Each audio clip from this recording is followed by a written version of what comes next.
In 1994, 12 children boarded a bus for a field trip to Willows Reach Lighthouse. They were never seen again. No footprints, no answers. Just silence, and a legend that haunted a town for decades. But this year, when a buried tunnel is uncovered after a storm, the truth begins to claw its way to the surface.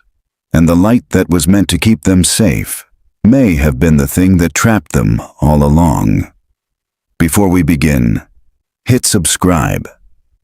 And tell us in the comments, where are you watching from tonight? Because sometimes the story finds you, no matter where you are. The storm rose from the sea without warning, a wall of black cloud blotting out the lighthouse beam. By midnight, wind and rain battered Willows Reach so hard, the old-timers said it sounded like the end of the world. Thunder rolling in great, hollow booms, waves clawing at the rocky cliffs below the lighthouse. Somewhere between 2 and 4 a.m., as the village huddled in dark houses and the ocean pulled at their dreams, a piece of the bluff beneath the lighthouse gave way. Rock and earth slid into the sea, leaving a gash in the cliffside and a secret that had waited 25 years to be found. At dawn, Eddie Carson, fishing boat captain and town gossip, picked his way down the shattered path to the point. The storm had smashed half his lobster traps and turned the harbor into a graveyard of flotsam, but what caught Eddie's eye wasn't the driftwood or the tangles of dead kelp. It was a jagged patch of raw earth where there used to be nothing but moss and granite. Something glinted, a rectangle of rusted iron, half buried in dirt and just visible. The curve of a sun-bleached shoe. He squatted, peering closer, heart thudding. The iron wasn't just junk, it was a door. Heavy, old, pitted with age. The kind of door you found in war bunkers, not on a tourist cliff. It hung crooked on a single hinge, pulled open a crack by the shifting ground. A black void yawned behind it. Fog from the sea poured in, cold and alive. Eddie, never one to let common sense outweigh curiosity, reached for his flashlight. He clicked it on, the beam shaky. He called out, "Anyone there?" But his voice died in the damp. He stepped inside, shoes crunching over gravel and something softer. The air smelled of mold and salt, and something else, something sweet, sickly, almost like old blood. He found himself in a low chamber, carved from stone and lined with rotted timbers. At the far end, his light caught a circle of shoes, 12, lined up in careful silence. Some were tiny Mary Janes, others the scuffed sneakers of a teenage boy, all caked in a thick layer of dust, untouched by time. Eddie's heart stuttered. Then he saw the wall behind the shoes. Words were smeared across it in a dark, glistening brown, the color of dried blood. The letters trembled in the unsteady light. We were chosen to keep the light. We never left. Eddie stumbled back, dropping his flashlight. The beam spun crazily, catching flashes of something else, drawings scratched into the stone, a spiral, stick figures, a beacon. He heard the roar of the surf, suddenly closer, and for a moment he thought he saw movement, shadows gathering in the corners, watching. He bolted out into the morning fog, stumbling up the path, heart pounding so hard he thought it would burst. The news traveled faster than the storm itself. By noon, the bluff was crawling with deputies, county investigators, and news vans. Crime scene tape flapped in the wind. The lighthouse, once a symbol of safety, now looked more like a grave marker. Sheriff Beth Hammond stood with arms folded, lips pressed tight as she listened to Eddie's babbling report. She'd lived in Willows Reach all her life. She remembered the field trip, the 12 missing students, the way the town had gone quiet in the years after, their names still spoken in hushed, guilty tones. She remembered Emily Ward's mother, too, sobbing on the church steps after the search parties returned empty. Beth called in forensics, ordered the site sealed, and quietly made a phone call she'd dreaded for years. Emily Ward was upstate, finishing a dive on the edge of a kelp forest when the call came. She surfaced into sunlight, goggles fogged, wetsuit dripping. Her phone buzzed in the dry bag. Unidentified remains found. Willow's Reach, your brother's case. Come home. Emily didn't hesitate. She packed her gear in silence, hands numb. The drive south was a blur of rain and headlights, her mind replaying old images. Her brother Tommy, hair bleached by sun, grinning on the morning of the field trip, the yellow school bus pulling away, the days of searching that followed. She arrived in Willow's Reach just after sunset. The air was thick with the smell of the sea, and a crowd had gathered at the bluff, pressed against police tape. The lighthouse rose above them, skeletal against the bruised sky. Sheriff Hammond met her at the edge. Her face was older, lines deeper, but her eyes were gentle. I'm sorry, Emily. We don't have answers yet, but we found something. You should see it. They walked down the path together, past clusters of whispering townsfolk. The iron door yawned in the cliffside, lit by portable work lamps. Forensics techs worked quietly, snapping photos and dusting for prints. The air inside was colder than outside, heavy with history. The circle of shoes was still there, each pair marked and bagged. On the wall, the message remained. Blood dark and flaking. The words a wound that wouldn't heal. Emily's breath caught. The world narrowed to a tunnel. She recognized her brother's sneakers, one shoelace knotted clumsily, just as she remembered. A tech gently touched her shoulder. There's something else, he said. He led her deeper, to a smaller chamber branching off the main room. In the corner, a battered lunchbox, stickers peeling, and inside it, a faded Polaroid. 12 children, standing before the lighthouse, arms around each other, grinning in the sunlight. The picture was dated in blue ink, June 14th, 1994. On the back, scrawled in a shaky hand, "If anyone finds us, keep the light burning. Please remember our names." Emily pressed the photo to her chest, tears stinging her eyes. Outside, the first gulls screamed over the sea. The storm had passed, but Willow's Reach would not sleep easy again. The fog didn't lift the next morning. It curled thick and gray over the cliffs, muffling sound and making the world seem smaller, as if Willow's Reach were a snow globe lost in the clouds. Emily watched from her old bedroom window in her mother's house, clutching a mug of coffee she didn't remember making. Her hands trembled. She'd slept little. The image of the chamber and the ring of children's shoes etched behind her eyelids. The house felt both unchanged and alien. Her mother had moved very little. Photos still crowded the walls, including the one of Tommy grinning in his baseball uniform just a week before he disappeared. Emily traced his face with her thumb, the glass cool beneath her touch. A knock at the door startled her. Sheriff Hammond stood on the porch, hat in hand. "Morning," the sheriff said. "Didn't want to call. Thought you might want to see the site again before the press gets wind." Emily nodded. She pulled on her jacket and followed Beth out to the bluff. The path was muddy, slick with last night's rain.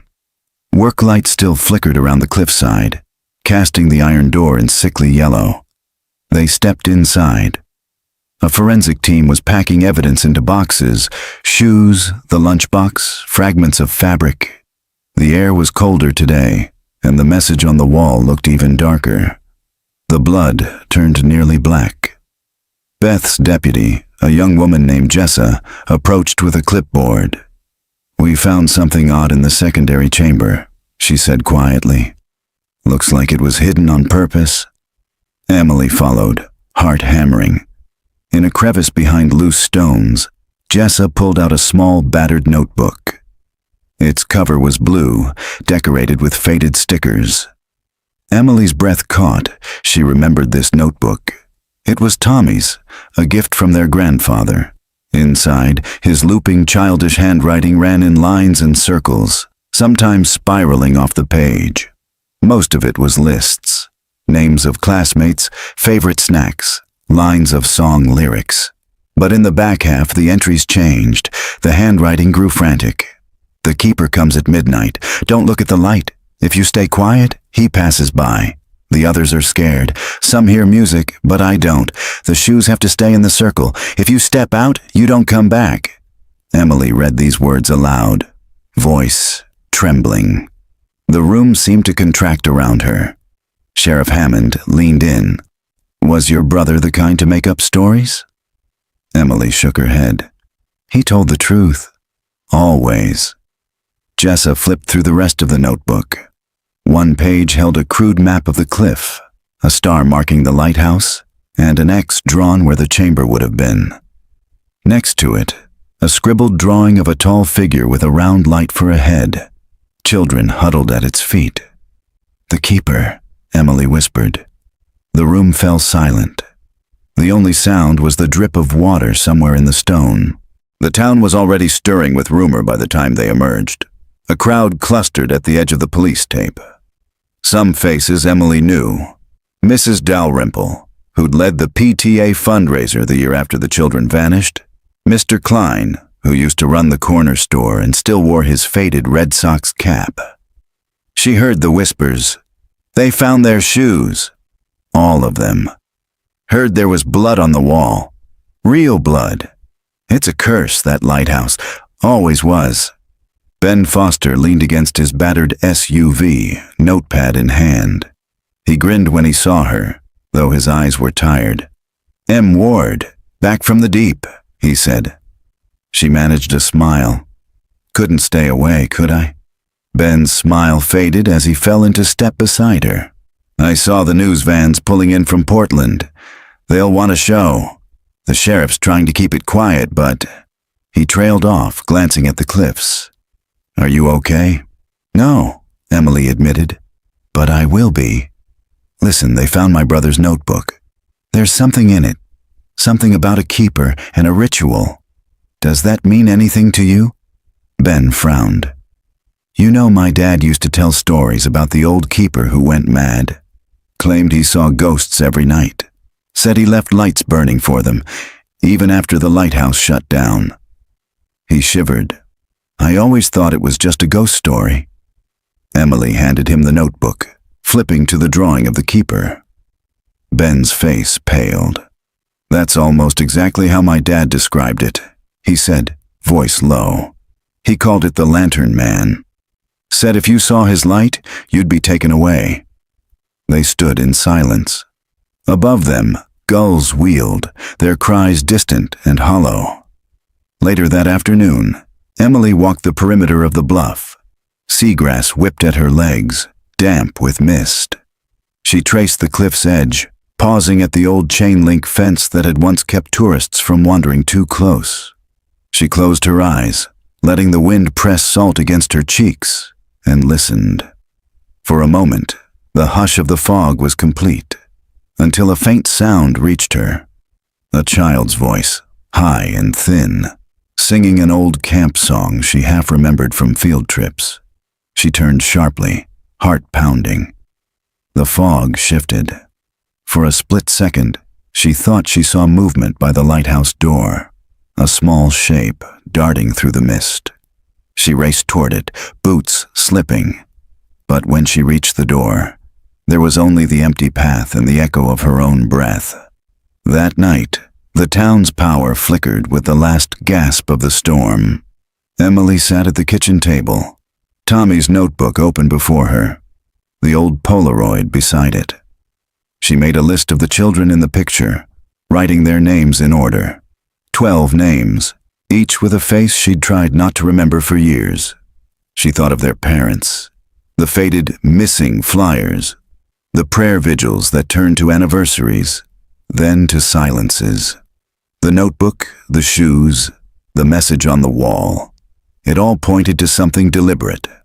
Not an accident, not a tragedy of the sea. Something done and carefully hidden. Her phone buzzed. A message from Ben. "Meet me at the lighthouse. I found something." Emily grabbed her jacket, adrenaline rising, and slipped out into the fog-draped night. The lighthouse loomed above her, its windows dark, the beam long since extinguished. Ben waited at the base, flashlight in hand. "I talked to my uncle," he said, breathless. "He was on the search party back in '94. He said they never searched the old keeper's quarters. Place was locked tight, and they figured the kids wouldn't have gone inside." He handed her a heavy iron key. "He kept it. You ready?" Emily swallowed, nodded. They climbed the narrow spiral staircase, dust thick on the steps, boards creaking. The air was colder inside. At the top, Ben fumbled the key into the old lock. It turned with a shriek. Inside, the keeper's room was frozen in time. A cot with moth-eaten sheets, a desk littered with water-stained charts, and on the wall, a faded photograph of the lighthouse burning with light. Ben shone his flashlight over the walls. On the far side, someone had scratched words into the plaster. "We were chosen. The light must stay." Beneath, 12 tally marks. Emily's skin crawled. Ben found a box beneath the desk. Inside, more Polaroids, some too blurred to make out, others showing the faces of the missing children, some crying, some wide-eyed and pale. One showed her brother Tommy looking straight into the lens. On the back, a shaky scrawl. "He's coming. Don't let the light go out." Emily stared at the photograph, her pulse roaring in her ears. Something terrible had happened here, something no storm could wash away. Outside, the fog pressed closer, and in the darkness, the old light room groaned. Emily barely slept. She lay awake in her childhood bed, the old notebook and Polaroid scattered across her quilt. Wind rattled the window panes, and in the hush between gusts, she imagined voices. The distant laughter of children, the warning cry of a gull, the whispered chant. "We were chosen. The light must stay." She rose at dawn, drawn by the need to do something, anything. The house was quiet, her mother already at work at the diner. Emily left a note on the kitchen table. "Gone to the bluff. Back soon," then stepped into the fog-wet morning. She wasn't alone. Ben was waiting by the chain-link fence, eyes hollow from lack of sleep. "I've been thinking about the old stories," he said. "About the lantern man, the keeper who lost his mind. My dad always said there was a reason no one wanted to be on lighthouse duty during the equinox storms." Emily shivered. "I want to see everything they found in that chamber again. And the photos. Especially the ones of Tommy." They walked together to the bluff, where Sheriff Hammond and her deputies were already busy cataloging evidence. The county's forensics van idled nearby. Jessa greeted Emily with a nod, then led her to a folding table where artifacts were laid out. The children's shoes, the battered lunchbox, the faded Polaroids. Emily's fingers hovered over each object, careful, reverent. Jessa pulled a plastic evidence bag from the box. Inside was a thin, waterlogged diary, cover torn, pages swollen, but still intact. "We found this tucked behind a loose stone in the chamber wall," Jessa said. "It's odd, full of sketches, codes, and entries about the light." Emily opened the diary with trembling hands. The handwriting wasn't Tommy's, but it was familiar. Small, precise, slanting forward. On the inside cover, "Property of Sarah Lindholm. If found, please return to room 3B, Sarah." Emily remembered her. A quiet, nervous girl. Always last in line. Her mother moved away the summer after the disappearances. Emily and Ben sat on the edge of the police car, flipping through the diary. Pages alternated between diary entries and sketches. The lighthouse, the rocky cliff, a circle of children holding hands. Some entries were frantic. "The keeper came last night. He was angry. No one slept. Tommy cried. We hid our shoes, but he found them. He said the light has to stay or the tide will come for us. I think the tide is already here." Other pages were codes, numbers, cryptic sentences, strange phrases repeated over and over.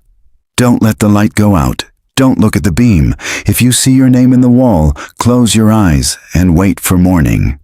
Emily traced her finger over a sketch of a girl peering from the lighthouse window as a storm crashed against the rocks below. "This isn't just a story," she said quietly. "They were scared. They thought someone, was coming for them." Ben nodded, flipping to the back pages. There, Sarah had written a list. 12 names, each with a date beside it.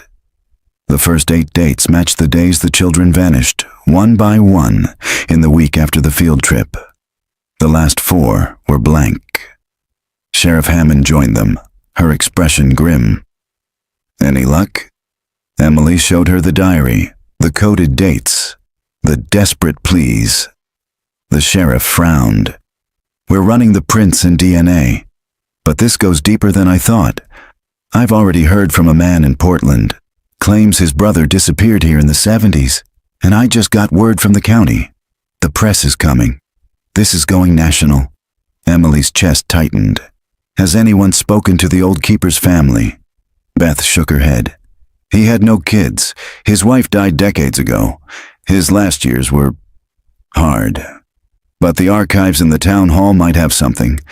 I can get you access." Ben leaned closer, voice low.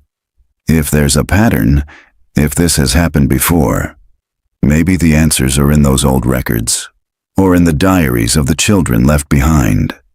Emily nodded, her resolve hardening. "I'll go to the archives. Ben, can you look up anything about Sarah's family? Maybe someone remembers her, or she left more notes." Ben nodded, already typing on his phone. The town hall stood at the edge of the square, a squat brick building with iron-bolted doors and the faint smell of mildew.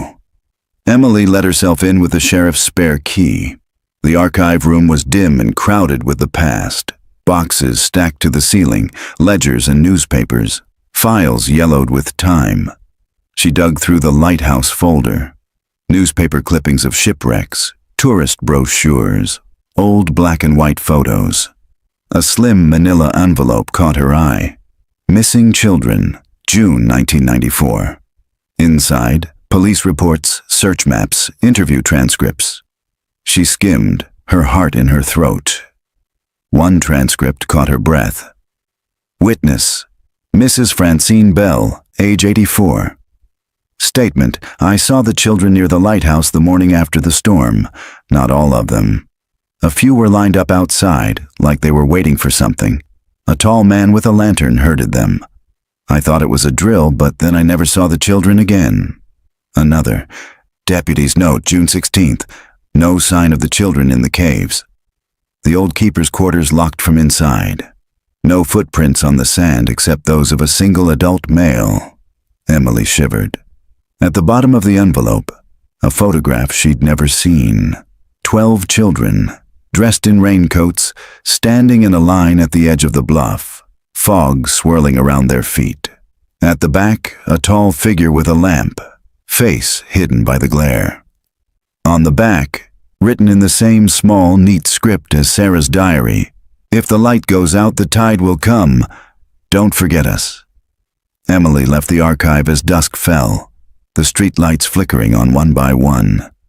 Willow's Reach looked unchanged. Tidy houses, kids on bikes, the distant clang of boat masts. But beneath the surface, the old secrets pressed close. Her phone buzzed. Ben. Met with Sarah's aunt. She moved back after her sister died. Says Sarah used to wake up screaming about the man with the lantern. She kept sketching the lighthouse over and over. Emily replied, found police transcripts. Witness saw a man leading the kids, morning after. Face hidden. Keeper. Has to be. I'm meeting her tomorrow. Be careful. As Emily walked home, she glanced up at the lighthouse. Its windows were dark, but for a heartbeat, just a heartbeat. She thought she saw a glimmer at the very top, a light winking in the mist. She closed her eyes. The children's names echoed in her mind, each one a stone thrown into deep water. She would not let them vanish again. A silvery dawn broke over Willow's Reach, but the fog clung to the town like a memory that refused to fade. Emily sat at the kitchen table, Sarah's diary and Tommy's notebook spread before her. A web of notes and photos and half-remembered names. She traced the lines of the old map, her brother's handwriting looping around the lighthouse, a star drawn where the children's chamber had been found. The chill of the house crept into her bones. Her phone vibrated. Ben. At the church. Sarah's aunt wants to talk. Says it can't wait. Emily threw on her coat and hurried through empty streets.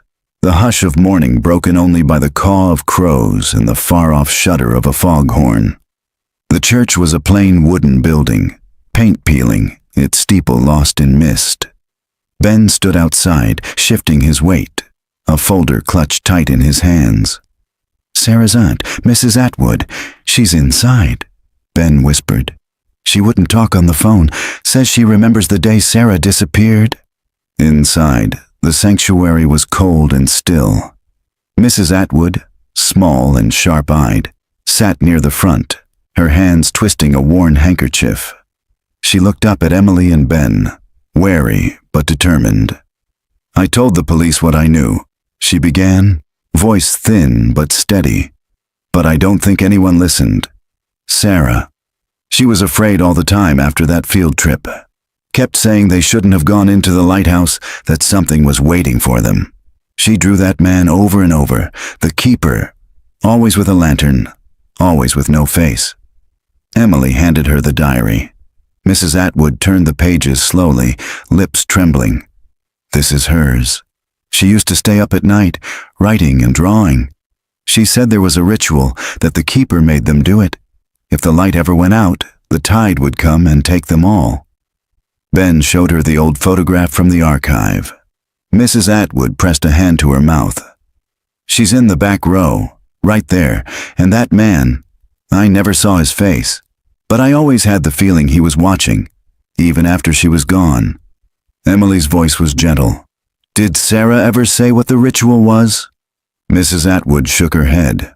Only that they had to keep the shoes in a circle, sing a song when the keeper told them, and never step outside the light. She said if someone broke the circle, the keeper would take them out into the dark. She woke screaming every night for a week before she disappeared. Then one morning, she was just gone. They left Mrs. Atwood in the pews, weeping softly. Emily felt the grief lodge itself under her ribs, cold and sharp. Outside, Ben handed her the folder he'd been carrying. Newspaper clippings, he said. Found them in my dad's boxes. There's a pattern, Emily. Every 21 years there's a storm like the one that hit the night the kids disappeared. Always around midsummer, and every time someone goes missing, a fisherman, a tourist, a child. Emily rifled through the clippings. 1952. Local boy lost after storm, last seen near Lighthouse. 1973. 2 hikers disappear, search called off. 1994. 12 students vanish, town in mourning. Her heart pounded. Do you think it's the keeper every time? Ben's voice was grave. Or someone who believes in him. Maybe a group. The ritual is their way of keeping something at bay. Or convincing themselves they can. They walked in silence toward the lighthouse, the shape of it looming over the water. Emily stopped, looking up at its blank windows. I need to go back inside, she said. Ben followed her to the door. The iron key fit the old lock with a reluctant turn. The air inside was damp, thick with the scent of mildew and salt. Emily's footsteps echoed on the stone stairs. At the top, she paused, shining her flashlight around the keeper's quarters. The walls were covered in overlapping graffiti. Names, tally marks, desperate prayers. She ran her hand over the desk, feeling for anything she might have missed. There, beneath a loose floorboard, something hard. She pried it up, heart racing. Inside was a tiny, battered music box. She wound it once. The melody that spilled out was warped and slow, but she recognized it instantly. The camp song she'd heard the day before, drifting through the fog. Ben stared.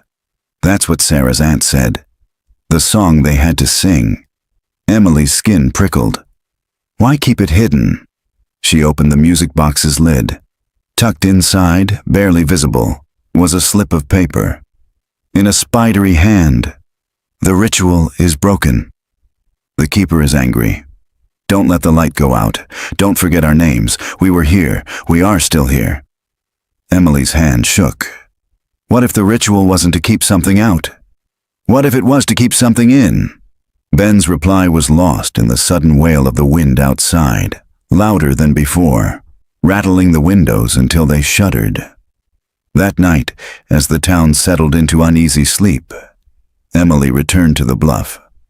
She stood in the dark, facing the lighthouse, the cold wind biting her cheeks.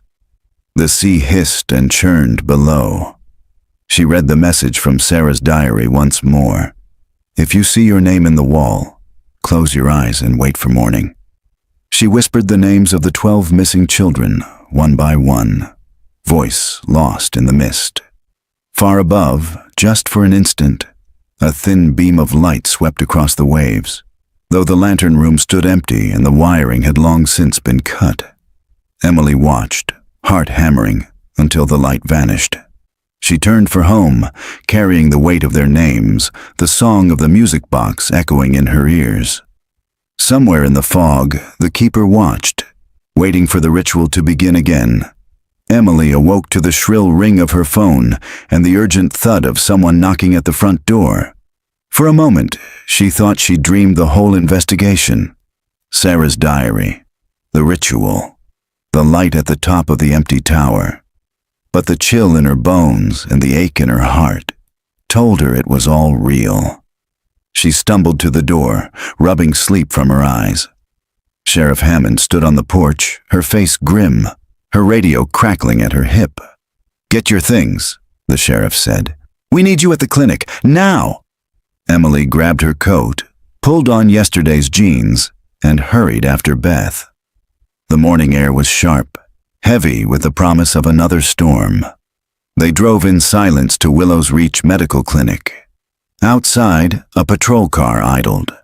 Inside, the nurse at the front desk looked up, wide-eyed. "She's still sleeping," she whispered. "But she's alive." "At least I think so." Emily's confusion must have shown on her face. Beth took her elbow and led her down a narrow hallway to an exam room at the end. "A woman was found at daybreak on the South Beach," the sheriff said quietly. Local couples saw her stumbling out of the dunes, barefoot, wearing nothing but a thin cotton dress. "She's dehydrated, half-starved, and Emily, she looks exactly like one of the missing 12. But she can't be more than 30. Emily's breath caught. That's not possible. The field trip was in 1994. She'd be in her 40s. Beth's face was pale. "I know." The nurse opened the door. The room was dim, the blinds drawn against the morning glare. On the bed lay a woman with tangled hair, her skin nearly translucent from lack of sun. Her eyes were closed, but her hands twisted the sheet with anxious strength. Emily stepped closer. The woman's eyelids fluttered, then opened. A shade of blue so pale it looked silvery in the low light. The woman blinked at Emily, her lips chapped and trembling. For a moment, no one spoke. Then she whispered, "Is it morning?" Emily nodded gently. "You're safe now. What's your name?" The woman shivered. "Sarah. My name is Sarah Lindholm." Her voice was thin, wobbly, childlike. Emily's legs nearly gave out. Beth steadied her. "Sarah, you've been missing a long time. Do you remember what happened?" Sarah's gaze went distant. She squeezed her eyes shut, as if blocking out pain. "We were in the lighthouse. There was a storm. The keeper came. He said the ritual was broken. After that, I don't remember. There were tunnels. I kept running, but every door led back to the same room. I tried to keep the light burning, but the matches were all wet." She looked at Emily, confusion and terror battling in her eyes. "Is Tommy here?"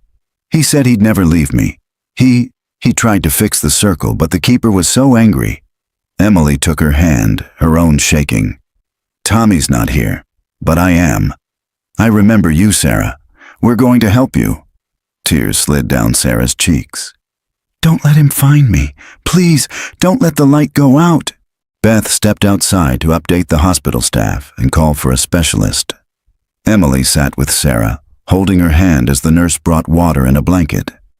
Sarah flinched from the bright light and pressed the cup to her lips with both hands, as if she'd forgotten how to drink. Ben arrived, breathless and wild-eyed. He peered into the room, then met Emily in the hallway. She's really Sarah Lindholm, he whispered. She hasn't aged. Emily shook her head. Not like she should have. She's lost, Ben, like time, bent around her. They stood in silence. From the room came Sarah's soft voice, repeating a rhyme Emily half remembered from her own childhood. If the keeper comes, don't make a sound. Stay in the circle, stay on the ground. Ben's jaw clenched. We need answers. Did you show her the diary? Emily shook her head. Not yet. She's fragile. But she remembers Tommy. She remembers the ritual. It's all real, Ben. Whatever happened to them wasn't natural. The sheriff returned, face set. We're moving Sarah to Portland for observation and protection. But for now, she's here. And you have maybe half an hour. Be careful what you ask. Inside, Sarah lay propped on pillows, eyes open and fever bright. Emily placed the diary on the blanket. Sarah's hands shook as she touched the cover. I hid it. I tried to remember everything. But the keeper, he didn't want us to. Emily's voice was soft. What was the ritual for, Sarah? Sarah stared at the ceiling. To keep the tide from coming. To keep the light burning. Every night we stood in the circle, held hands, and sang. The keeper watched. If you let go, you disappeared. If you stepped outside the light, you heard the sea calling your name. And if the light went out, her voice faded. He said we'd be lost forever. Tears spilled down her cheeks. I don't know how I got out. I just kept running, but the doors never led outside. Not until this morning. The circle broke years ago. The others, I think they're still lost. Some of them became part of the light. Emily wiped her tears away, her own voice trembling. Did Tommy, was he? Sarah's gaze flicked to Emily, full of grief. He tried to protect us. He was brave. He kept the song going as long as he could. The keeper was angriest with him. Ben stepped forward. Sarah, do you know what happened to the keeper? Sarah shook her head. He's still there, waiting. If the ritual ever starts again, he'll come. The nurse returned. I'm sorry, but you'll need to let her rest. Emily squeezed Sarah's hand. We won't forget you. We'll keep the light burning. I promise. As they stepped out into the hall, Emily glanced back at the frail woman in the hospital bed. One of the 12, returned from nowhere, haunted by a world that refused to let her go. The news of Sarah's reappearance swept through Willow's Reach like fire on dry grass. Some called it a miracle, others, an omen. Old fears rose up and rumors spread about curses, about the price for safety, about what really lurked beneath the lighthouse. Emily stood on the bluff that evening, watching the sun melt into a sea of rolling fog. The names of the lost echoed in her mind, mingling with Sarah's voice, soft and afraid. She thought of Tommy, the circle of shoes, the flicker of light at the top of the tower. For the first time since she'd come home, she let herself believe. The truth hadn't been lost to the storm. And maybe not all of the children had either. Sarah slept for most of the day, drifting in and out of uneasy dreams. The doctors kept her on fluids and soft lights, careful not to press for answers.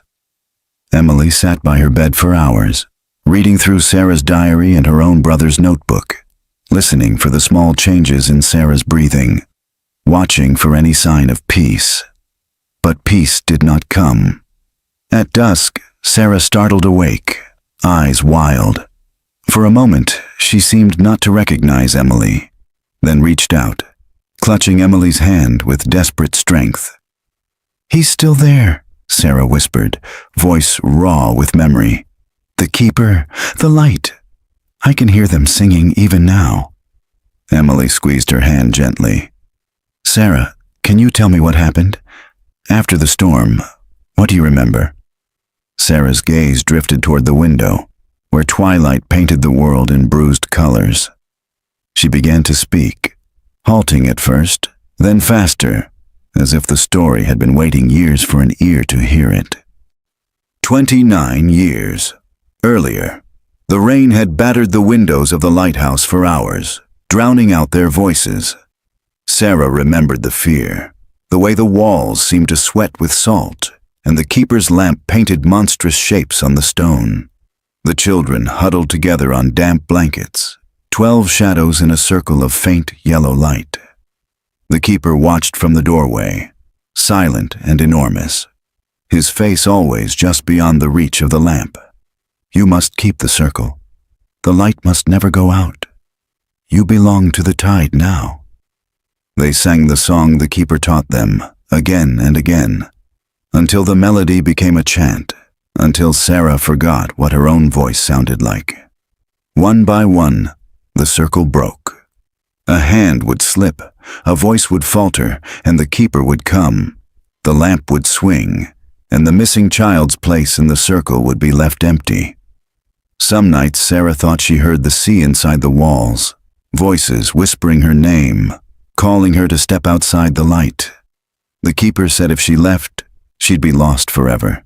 But if she stayed, she'd never be found. Tommy tried to keep hope alive. He told jokes, hummed louder when the others grew tired. He shared his lunch with Sarah, taught her a silly handshake, promised her they'd see their families again. "Don't let go, Sarah, not for anything." But the nights grew longer, the keeper's patience shorter. Then came the night the light flickered and died. The lamp's glow sputtered, and the dark rolled in like water. The keeper's voice was not angry then. It was sorrowful.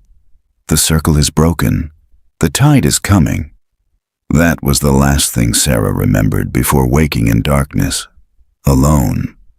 She ran through endless stone corridors, opening doors that led only to more empty rooms. Sometimes she saw the faces of the other children, pale and flickering in the shadows.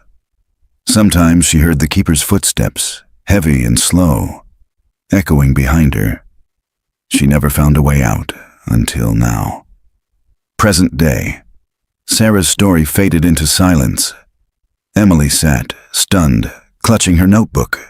Ben, who had entered quietly and heard the end of Sarah's tale, shook his head in disbelief. "That can't be all. How did you escape?" Sarah's voice was thin. "I don't know. Sometimes the doors moved, sometimes they led back to the beginning. But this morning, I found a door that opened onto the sand. I thought I was still dreaming. I just walked and walked until someone found me." Emily stared at her brother's name in the old Polaroid, his smile forever frozen. "Did Tommy try to escape?" Sarah's gaze flickered. "He wanted to, but the keeper watched him closely. The last time I saw Tommy, he was trying to relight the lamp. He told me to run if I could." Ben spoke quietly. "There's got to be more to these tunnels. If she came out on the South Beach, there's a passage beneath the town. Something nobody's found." Emily nodded. "The keeper's quarters, the old foundation, maybe even under the school. All those places are marked in Tommy's map." Sarah's eyes fluttered closed again, exhaustion overtaking her. Emily smoothed her hair back, heart heavy. That night, Ben and Emily met at the bluff, the lighthouse a black silhouette against a sky shot through with distant lightning. "We need to find those tunnels," Emily said. "If the others are still lost, or if something else is down there, we need to know." Ben agreed. "And if there's a chance Tommy left a message, we have to try." They crept inside the lighthouse, guided only by flashlights.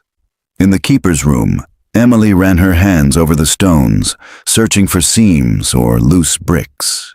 Her fingers caught on a jagged crack.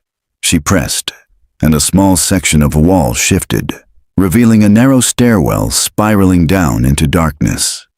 A gust of cold, salty air hit them, carrying with it the faintest trace of music, a warped version of the camp song, echoing from somewhere below. They descended, breath held, boots scraping over ancient steps. Below, the tunnels branched out, walls scrawled with chalk and charcoal. Keep the circle. Don't let the light go out. They followed the echoes deeper, past collapsed beams and rooms full of rotting cots, until they reached a sealed iron door. Someone, maybe a child, had written a name over and over on the metal. Tommy Ward, Tommy Ward, Tommy Ward. Emily pressed her hand to the door, her voice barely a whisper. Tommy? A cold draft blew from the seams, and for just a moment, Emily thought she heard a boy's voice on the other side, singing softly, "If the keeper comes, don't make a sound." Ben gripped her shoulder. "We're not alone down here." A shudder ran through Emily, but she squared her shoulders, determination hardening in her chest. "We keep going. For Sarah, for Tommy, for all of them." As they turned back toward the stairwell, Emily glanced over her shoulder, heart racing.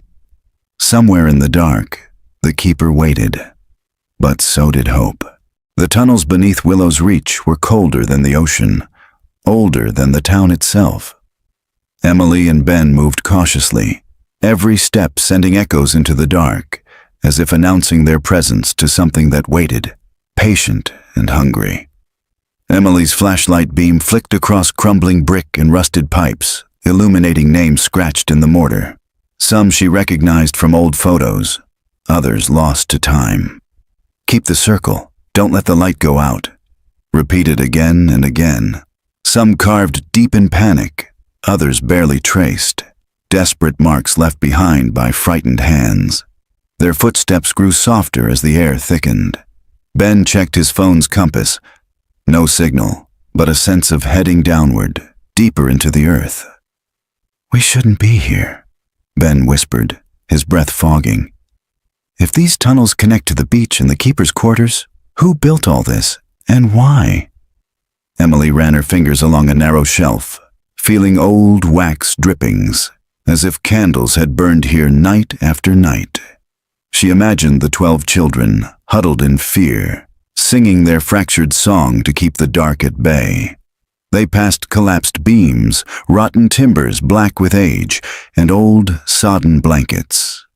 Once, Emily's light swept over a doll's head, its plastic features warped by time and damp. She shivered and pressed on. At a fork, a faint draft tugged at Emily's hair, and the music, faint but distinct, echoed from the left-hand passage. She and Ben exchanged a look and followed it, each footstep a silent promise. The passage narrowed, ending at a heavy wooden door. Someone, some child, had scrawled a new phrase on the wood, over and over. "He's coming! Stay in the light!" Emily hesitated, then pressed the door. It creaked open, revealing a chamber larger than any they'd seen, a kind of underground dormitory. Against one wall, bunk beds sagged, their mattresses eaten by mold. The opposite wall was covered in drawings, layers of children's graffiti, ships, lighthouses, a man with a lantern, circles of stick-figure children, their hands joined. But at the center, painted in broad, frantic strokes, was something new. A swirling vortex of blue and black, a lighthouse caught in a storm, and at its center, a ring of 12 shadowy figures. Emily stepped closer, her heart pounding. Tucked into a crack in the mural's frame was a folded slip of paper. She pulled it free, careful not to tear it. Ben read over her shoulder. "We're still here. The keeper is angry. If you find this, please remember our names. Tommy." Emily felt the world tilt, grief and hope tangling inside her. He left this for someone, anyone who might find it.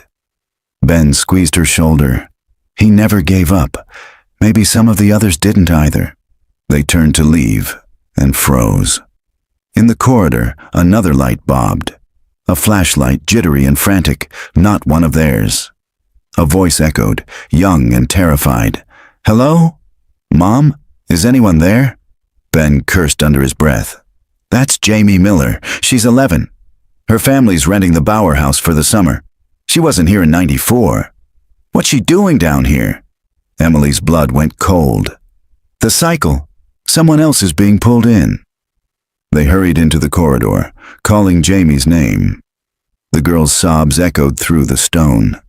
Emily found her crouched in a small alcove, knees drawn to her chest, tears streaming down her face. "I got lost," Jamie whispered. "There was a voice. I followed it. It sounded like a boy singing. I thought it was my brother.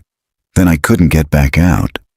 Ben wrapped his arms around her, soothing her as Emily checked for injuries. "You're safe now. We're here." But as they retraced their steps, the way twisted. The passage that should have led back to the stairs seemed to curve instead, looping them in circles. Jamie clung to Emily's hand, eyes squeezed shut. Finally, after what felt like hours, Emily spotted a sliver of daylight, a grate high in the wall, letting in the weak morning sun. Ben managed to pry it loose, and one by one they scrambled through, tumbling into a tangle of weeds behind the old school. Back in daylight, Jamie clung to her mother, shaking with sobs.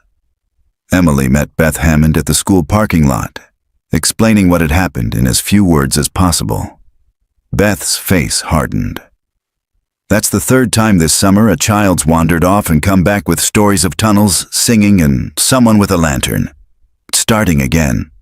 Ben nodded grimly. "The keeper's not finished. Not until the ritual is broken for good." Emily handed Beth the note from Tommy, voice trembling. "He's still down there somehow, or part of him is." Beth promised to have every tunnel entrance bricked up, but Emily knew it wasn't enough. "He found a way out once. The circle is broken, but the story keeps going. It's not the tunnels, it's the remembering." That night, the fog rolled in thicker than ever. Emily stood at the window, music box open on her desk, its haunting melody drifting through the room. She wrote the 12 names on a slip of paper and set it beside the music box. She whispered their names, again and again, a litany against the dark. In the distance, the lighthouse beacon flickered to life, a light that had no power, no source. For a moment, Emily saw 12 small figures on the cliff, their hands joined, singing into the storm. She watched until the light faded and promised herself she would not stop. Not until every child's name was spoken in the morning sun. The next morning, Willow's Reach was buzzing, rumor and dread riding the salt wind. Word had spread about Jamie Miller's disappearance and return, and parents kept their children inside. Sheriff Hammond coordinated crews to brick up every visible tunnel entrance, but whispers swirled that some passages ran deeper, older than anyone realized. Emily paced her mother's kitchen, the slip of paper with 12 names tucked in her pocket. Every so often she checked her phone for updates from the hospital. Sarah still slept, locked in a cycle of restless dreams. Ben arrived, mud still caked on his boots from the tunnels. "The library's archivist found something," he said. "I think you need to see it." They hurried to the town library, where Mrs. Haskell, the archivist, waited beside a heavy, dust-coated box. "These are old ledgers from the Lighthouse's last working years," she explained, sliding a brittle book across the table. "And this," she handed Emily a black, cloth-bound journal, its corners soft with age. On the first page, in a faded, spidery hand, "Property of Elias March, Keeper of the Light, Willow's Reach." Emily and Ben sat together, reading by the library's window as the fog rolled past outside. The entries spanned decades, routine logs about weather, repairs, fuel levels. But then, the tone shifted. "Storm coming, children's laughter in the night. She says I must keep the light burning or the tide will come. I'm so tired. Why can't anyone else hear them? Ben frowned. Who's she? They turned the page. The entries became more desperate. The council came again tonight. They say it is time. The light must not fail. Children chosen. If we keep the ritual, the sea will spare us. The boy tried to run. He would not hold hands. They took him. I heard him singing in the dark after. God forgive me. I am only the keeper.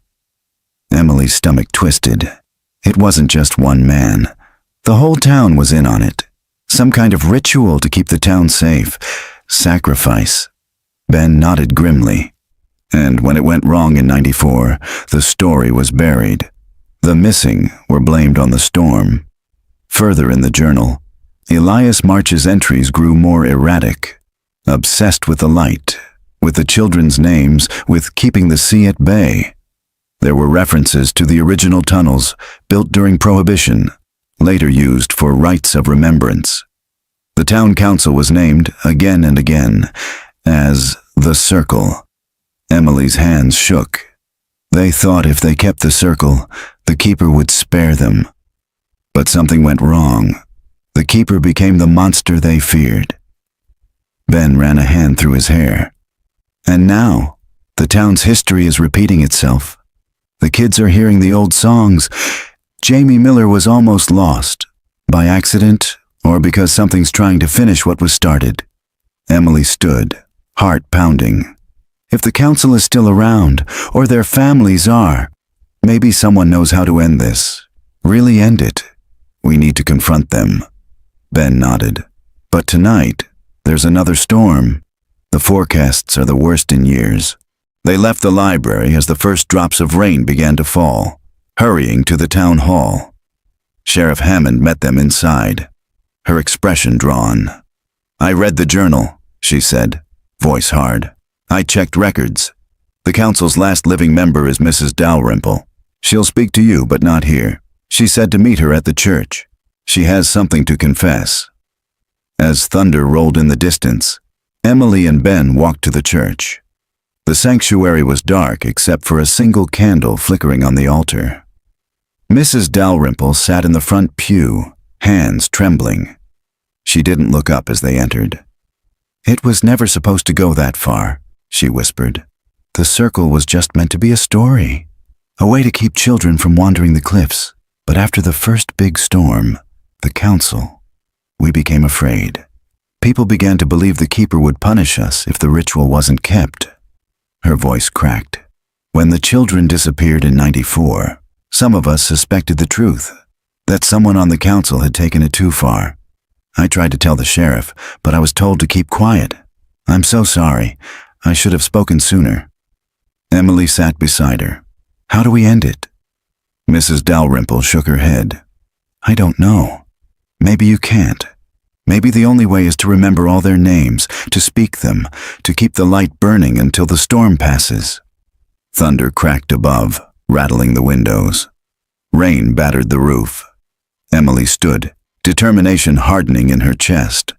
I'm going to the lighthouse. If there's a way to finish this, it's there. Ben followed her into the storm, the wind tearing at their coats. The lighthouse loomed above them, beam dark, its doors groaning in the gale. Inside, the air was thick with the scent of salt and old secrets. Emily climbed the spiral stairs, her hands shaking, the slip of paper with the 12 names clenched tight in her fist. At the top, she struck a match and lit the old lantern. Its golden glow filled the glass room, painting their shadows against the stone. Emily raised her voice, speaking each name, one by one, her words lost and then carried by the howl of the wind. Tommy Ward, Sarah Lindholm, Michael Tran, Jamie Brooks, Olivia Perez, Kayla Shaw, Ethan Grant, Ava Monroe, Jason Lee, Rachel Bloom, Ben Wallace, Lily Green. As she finished, lightning split the sky. The wind screamed, rattling the glass. And in the flicker of the lantern's glow, Emily saw them. A circle of children, translucent, hands joined, eyes wide and unafraid. They smiled at her, their mouths forming the words of the old camp song. Ben gripped her hand, trembling. "Do you see them?" Emily nodded, tears streaming down her cheeks. "I do." The circle of children shimmered and faded as the storm began to ease. The lantern's light held steady, no longer flickering. For the first time in a generation, the storm rolled past Willow's Reach without claiming a soul. Back on the ground, Emily hugged Ben, exhausted and shaking. "We broke the cycle," she whispered. "By remembering." Ben nodded, voice raw. "And by refusing to let them be forgotten." The rain eased, leaving the lighthouse standing tall, its light shining steady across the water. In the silence that followed, Emily felt something loosen inside her, a grief that had weighed her down since the day her brother vanished. And for the first time, she let herself believe that the lost might truly find their way home. Thunder still echoed over Willow's Reach, but the worst of the storm had passed. The lighthouse lantern burned steady and gold through the breaking mist, a beacon in a world washed clean by rain. All through the village, lights flickered back on. Parents held their children tight, and an uneasy peace settled where fear had ruled. Emily had not left the lighthouse tower. She stood alone now, Ben keeping watch at the base, her hands pressed to the warm glass, letting the lamp's glow steady her breath. Below, the names she'd spoken hung on her lips. A mantra, a plea, a promise. A cold wind snaked around her ankles. Somewhere behind, on the landing, she heard a soft child's laugh. She turned, every hair rising, and saw a flicker in the shadows, a shape, small and blurred by tears. Tommy, her brother, as he'd been at 11. Sun-bleached hair, muddy sneakers, that familiar crooked grin. He wasn't alone. The circle of children stood around him, hand in hand, shimmering as if half made of fog and lamplight. Some faces she recognized from faded photos. Others seemed impossibly young or impossibly old, as if time had bent around them all. Tommy's voice was a whisper and a song, drifting on the hush. "You found us. You remembered." He glanced back at the children. "We kept the light as long as we could. Now you have to keep it for us." Emily's tears blurred everything, but she smiled, her heart aching with a joy that felt almost like pain. "I will. I promise. You're safe now." The children nodded. As one, they turned to the window, gazing out at the gray sea. Their forms faded with the dawn. But Tommy lingered just a moment longer. "Thank you, Em," he said.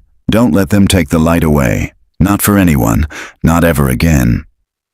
Then he was gone, the laughter and singing trailing away, replaced by the hush of the world waking up. On the ground, Ben met Emily with a blanket and a mug of strong coffee. "You were up there a long time," he said, worry and relief mingled in his eyes. "I saw them," Emily said softly. "All of them. Tommy, he was with the others. I think they're free." Ben gripped her shoulder. "If anyone deserves to be free, it's them." Sheriff Hammond and Mrs. Dalrymple arrived, breathless from their climb, carrying the last of the council records. Together they pored over the pages, matching names and dates, finally filling in gaps that had haunted the town for generations. Among the papers, Ben found an old, dust-caked radio transmitter.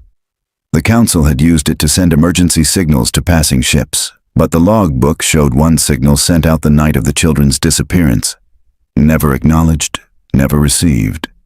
Emily flicked the switch. The device crackled, then buzzed to life. "This is Willow's Reach light. If anyone is out there, if anyone remembers, send us a sign." A long silence followed, then a faint, distant reply. A child's voice, maybe only static, maybe something more. "We are still here. Don't forget us." The lamp above them burned bright, steady as the rising sun. The next day, townsfolk gathered at the lighthouse. Emily read out the 12 names. Candles were lit, photos pinned to the walls, letters written to the lost, placed at the base of the old tower. For the first time, the town mourned together, not in shame or secrecy, but in memory and hope. Sarah Lindholm was moved to a hospital in Portland, her story now the center of state investigation. She might never remember all the years she lost, but she woke each morning and asked for sunlight, for names, for music.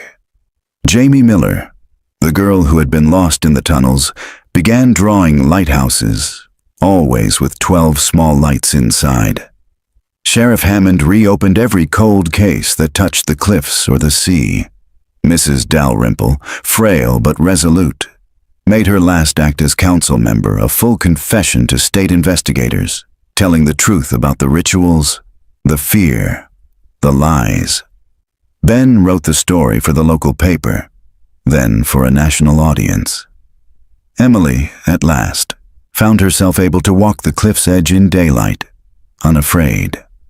On the last night before she left for the city, Emily climbed the lighthouse one more time. The lamp was off, her hands on the switch. She whispered, "For the lost, for the found, for the light we keep burning." And for the first time in decades, she let the darkness return.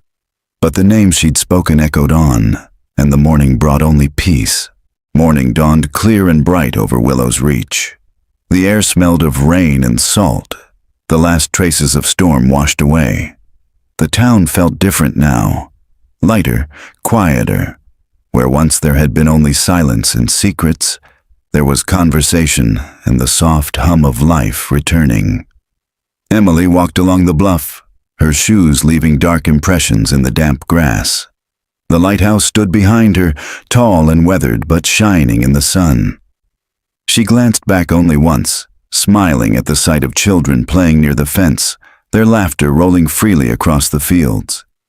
Down in the harbor, people hung fresh bunting and flowers. The annual summer festival, canceled for years after the disappearances, would finally happen again. The air buzzed with the promise of a new beginning. Ben met her at the end of the dock, holding 2 cups of coffee. His eyes looked clearer than they had in weeks. "Thought you might want to see this," he said, handing her the second cup. "The council voted. The lighthouse is now a memorial, officially. They're putting up a plaque with all 12 names." Emily felt tears prick her eyes. "It's about time."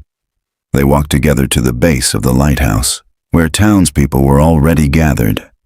Sheriff Hammond stood beside Mrs. Dalrymple, who was leaning on her cane, looking tired but content. The ceremony was simple. A few words, the unveiling of the plaque, and a moment of silence. Emily read the names aloud, her voice steady, even when she spoke Tommy's. Families placed photos and wildflowers on the stones around the tower. The sun glinted off the lantern glass above, and for a moment, a flock of gulls wheeled and called, like a blessing. Later, Emily wandered through the town, pausing outside the old school. She found Jamie Miller and her friends drawing on the sidewalk with colored chalk. Lighthouses, stars, circles of stick-figure children holding hands. Jamie looked up and grinned. "I made sure there are 12 lights," she said proudly, "so nobody gets lost." Emily crouched beside her. "That's perfect." Sarah Lindholm, recovering in Portland, sent a letter to Emily. Her handwriting was shaky, but her words were clear. "Dear Emily, some mornings I wake and I think I'm still there, in the dark. But then the sunlight comes through the window, and I hear someone say my name. I'm starting to remember songs, faces, hope. I think that's what keeps me going, knowing someone out there remembered me. Thank you for keeping the light burning. Love." Sarah Emily read the letter beneath the lighthouse, letting the wind carry Sarah's hope out to sea. The story of the missing 12 and the keeper of Willow's Reach spread beyond the town. Reporters came and went, but they found a community determined to tell the truth, not hide it. Other families came forward. Old secrets were finally laid to rest, and for the first time in a generation, Willow's Reach looked outward, not just back. Ben's article was published, then syndicated, then optioned for a documentary. But he said the best thing he ever wrote was the short inscription carved into the plaque beneath the lighthouse. In memory of the missing to those who waited in the dark. Your names are remembered. The light is kept. That fall, Emily packed her car to leave Willow's Reach. Her mother hugged her tightly, whispering, "Come back when you can. This will always be your home." At the edge of town, Emily stopped her car and looked back one last time. The lighthouse stood, a sentinel on the cliffs, its lantern now a beacon of remembrance, not fear. As she drove away, she saw, just for a moment, a group of children on the bluff, hands joined in a circle, sunlight making them almost transparent. At their center, Tommy waved, his grin wide and real. Emily smiled through tears and kept driving, the road unwinding ahead, the future open and bright. Years later, new children played at the base of the lighthouse, tracing their names in the dust, telling ghost stories as dusk settled. Sometimes, when the fog rolled in and the lantern shone, they claimed to hear faint singing, a melody older than memory, full of names and light. But the adults only smiled and let them play, knowing the past had been faced and the lost had finally come home. And above it all, the lighthouse kept its silent vigil, a promise written in stone and sea. No one here would ever be forgotten again.